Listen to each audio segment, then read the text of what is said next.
Le niveau de football, je vais parler de l'Afrique subsaharienne. Le niveau est bas. Ça, il faut qu'on le dise, le niveau est bas. Comme je disais, la formation, il y a problème de formation. Plus la formation, ce n'est pas ça, on ne peut pas parler de niveau, de haut niveau. S'il y a le haut niveau, aujourd'hui, on doit jouer les footballs professionnels en Afrique subsaharienne, comme la Côte d'Ivoire, comme Togo, comme Bénin, comme Sénégal, mais il n'y a pas le football professionnel. Donc, les joueurs se débrouillent. Tout le monde se débrouille pour pouvoir jouer le championnat. Ce qui veut dire que pendant le championnat, on n'attend pas de football. Quand il n'y a pas de championnat, il n'y a plus rien. Pendant le championnat, les joueurs peuvent rire. Après le championnat, il n'y a plus rien.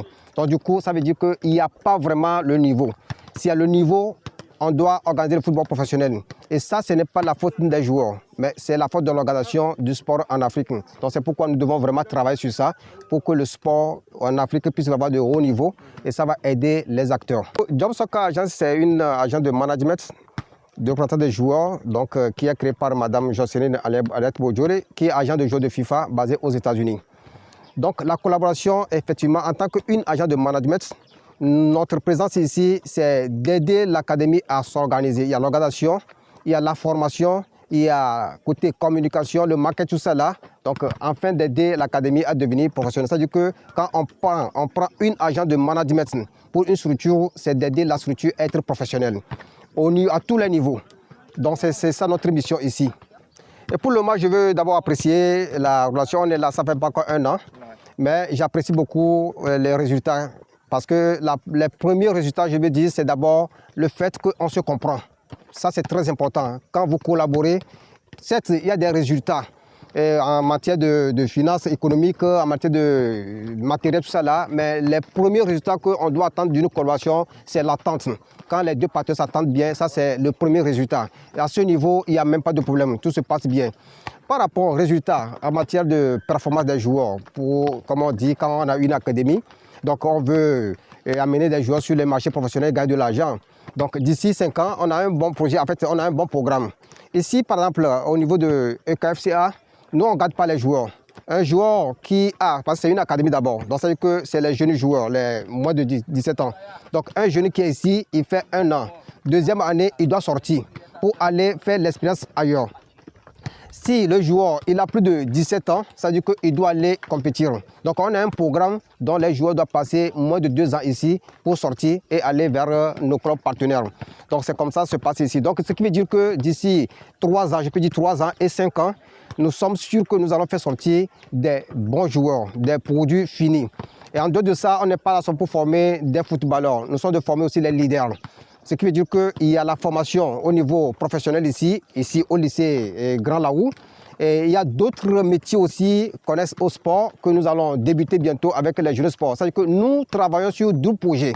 Un jeune qui vient ici, il doit penser à la reconversion. La reconversion, c'est déjà pendant la carrière. Donc, ce qu'on attend, c'est-à-dire d'ici 2 ans, 3 ans, 4 ans et 5 ans, c'est d'avoir des grands joueurs, mais c'est d'avoir aussi des leaders. Parce qu'on a besoin aussi des sportifs qui doivent devenir des administrateurs, doivent devenir des acteurs comme arbitres, comme coachs et ainsi de suite, pour pouvoir changer un peu le sport en Afrique sur le football. Si j'ai un mot de fin, c'est pour dire merci vraiment au gouvernement ivoirien. Je suis togolais, je suis africain. Et ici, je me sens bien comme chez moi. Donc, je veux dire merci au gouvernement ivoirien à partir du ministère du Sport, qui d'ailleurs nous a bien reçus ici en Côte d'Ivoire. Il a accepté qu'on puisse vraiment faire des choses avec EKFCA, sachant que l'académie n'est pas là seulement pour former des joueurs. L'académie est là aussi pour le développement de la localité et de la Côte d'Ivoire. Ce qui nous a amené à porter aussi des grands projets qui ne sont pas seulement les projets de l'académie, les projets de la Côte d'Ivoire et de l'Afrique. Donc c'est pour dire merci au gouvernement, le ministère du Sport, le ministère en charge du lycée professionnel, là où nous sommes accueillis, où tout se passe bien. Donc merci au public ivoirien, merci à tous les acteurs sportifs ivoiriens aussi, et par rapport à ce qui se passe ici en Côte d'Ivoire. Donc je voudrais aussi profiter pour inviter les parents des enfants à comprendre que si vos enfants veulent faire la carrière sportive, vous devez être très proche des structures qui forment des enfants pour avoir des vraies informations. Ne passez pas par des gens pour écouter des choses et prendre des décisions mauvaises. Ça détruit vraiment des projets.